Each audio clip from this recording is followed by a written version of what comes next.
Hello everyone and welcome back to Learn English with Jay and Anna. I'm Jay. And I'm Anna. It's great to have you with us today. You know, Anna, I was thinking about today's topic while making coffee this morning. That's usually where your best ideas happen. And occasionally my worst ideas. That's true, too. But today's topic is something everyone talks about. In fact, if you meet someone on a Monday morning, there's a good chance this question will come up. I think I know exactly what you're talking about. Go on then. What did you do last weekend? Exactly. It's such a simple question, but it's actually a great conversation starter, and it's one of the easiest ways to practice English because everyone has stories from their weekend. So Anna, let's start with you.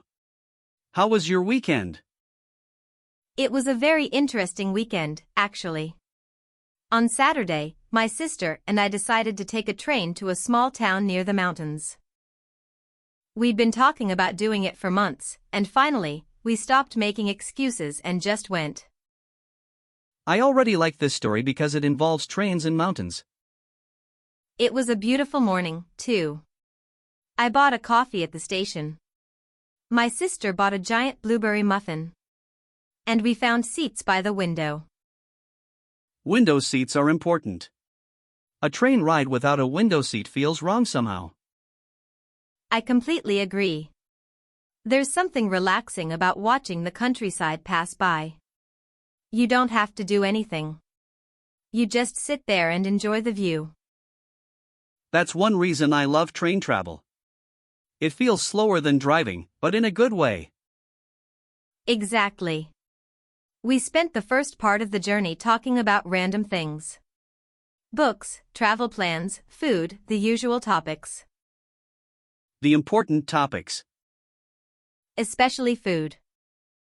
Obviously.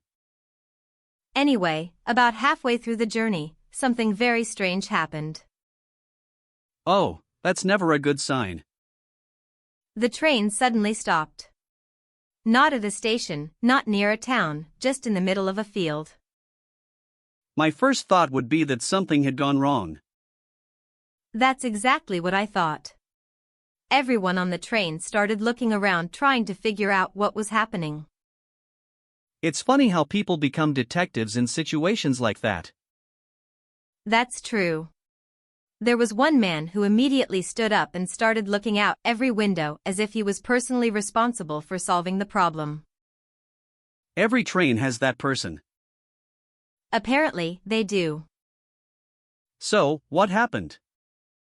Well, a few minutes later, the driver made an announcement. He said, "Sorry for the delay, everyone, but there are cows on the tracks." Cows? 10 very relaxed cows. That's amazing. They were just standing there eating grass and completely ignoring the train. So, the cows were basically running public transport that morning. Apparently, they were. How long did you have to wait? About 15 minutes. Long enough for everyone on the train to take photos. Of course they did. People love taking photos of things they would normally ignore. That's exactly what happened. If those cows had been standing in a field somewhere, nobody would have paid attention to them. But put them in front of a train and suddenly they're famous. For 15 minutes, they were probably the most photographed cows in the region. I hope they appreciated the attention. I don't think they even noticed. They seemed completely focused on breakfast. Honestly, that's the kind of confidence I want in life. To ignore an entire train full of people. Exactly. There was a little boy sitting across from us who became completely fascinated by them. What was he doing? He pressed his face against the window and started waving at the cows. Please tell me one of them waved back. Unfortunately, they were too busy eating grass. Very rude. Honestly, I expected better manners from them. That's fair. The funny thing is that nobody seemed annoyed about the delay.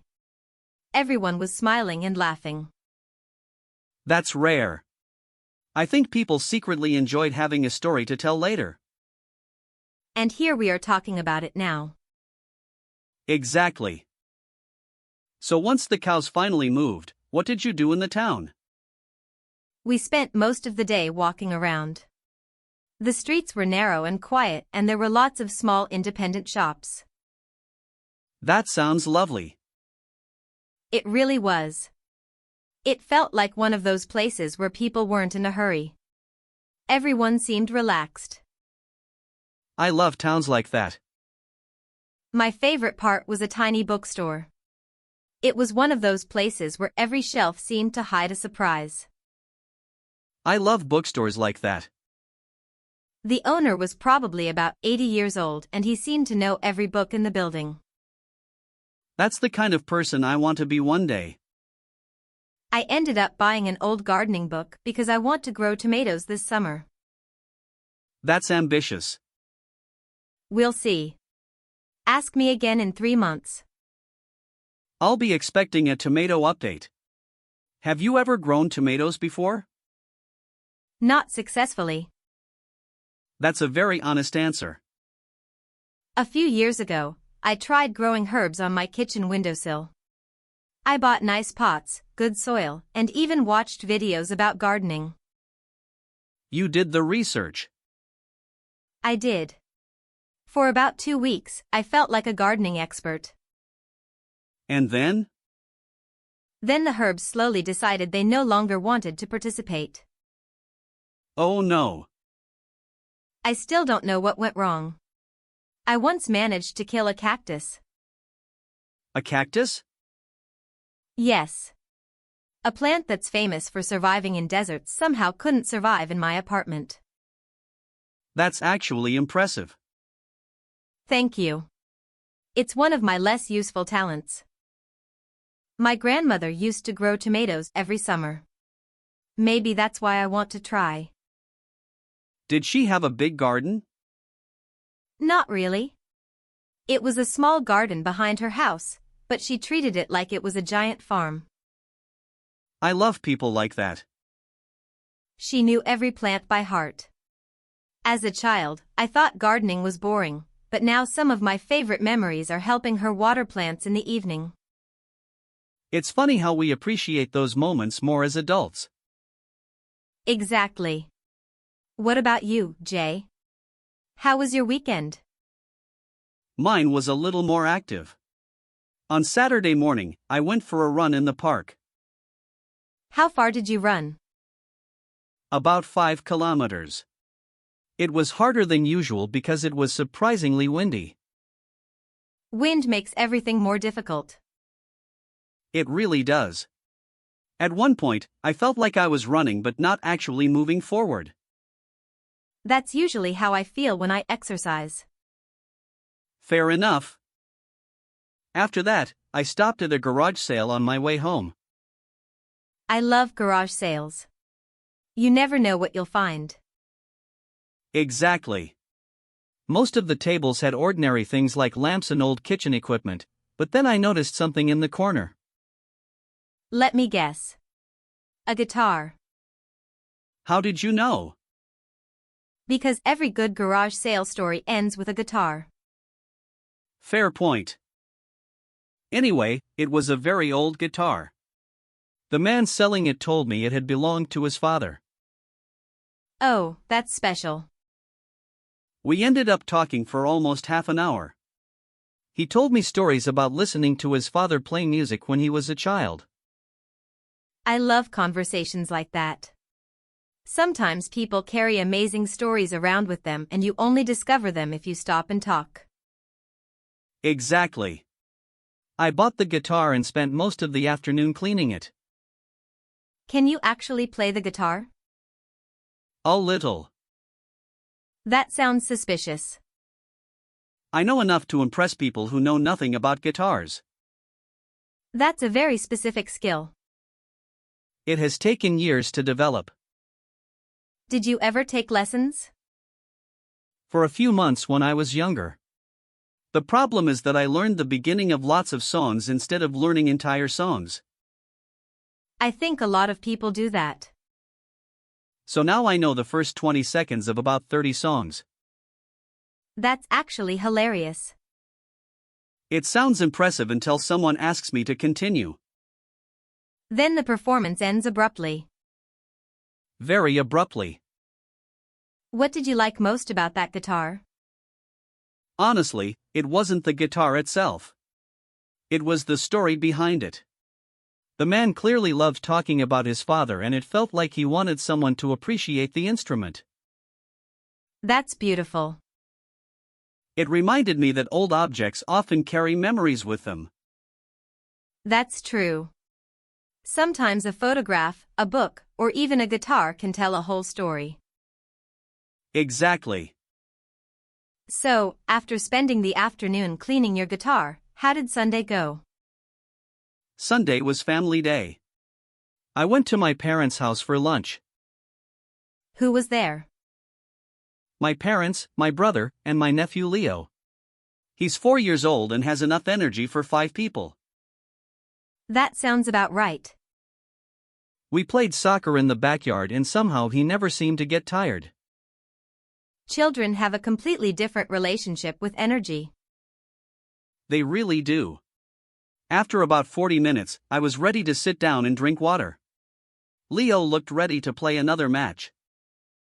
That's because children secretly recharge their batteries when adults aren't looking. Honestly, that's the only explanation that makes sense. What was the best part of the day? Easy. My mother's chocolate cake. 3 layers. Absolutely incredible. I knew food would be involved somehow. Food is always involved somehow. Chocolate cake might actually be my weakness. Only chocolate cake? All right, maybe cake in general. That's a much more believable answer. Homemade desserts always remind me of family gatherings. Same here. Some of my favorite childhood memories involve food. It's amazing how certain smells can bring back memories instantly. Absolutely. Sometimes I'll smell something baking and suddenly remember a birthday party from years ago. I know exactly what you mean. Food has a strange connection to memory. And thankfully to happiness as well. Did your mother always enjoy baking? Oh yes. Growing up there was almost always something in the kitchen. Cookies, cakes, bread, something. That sounds wonderful.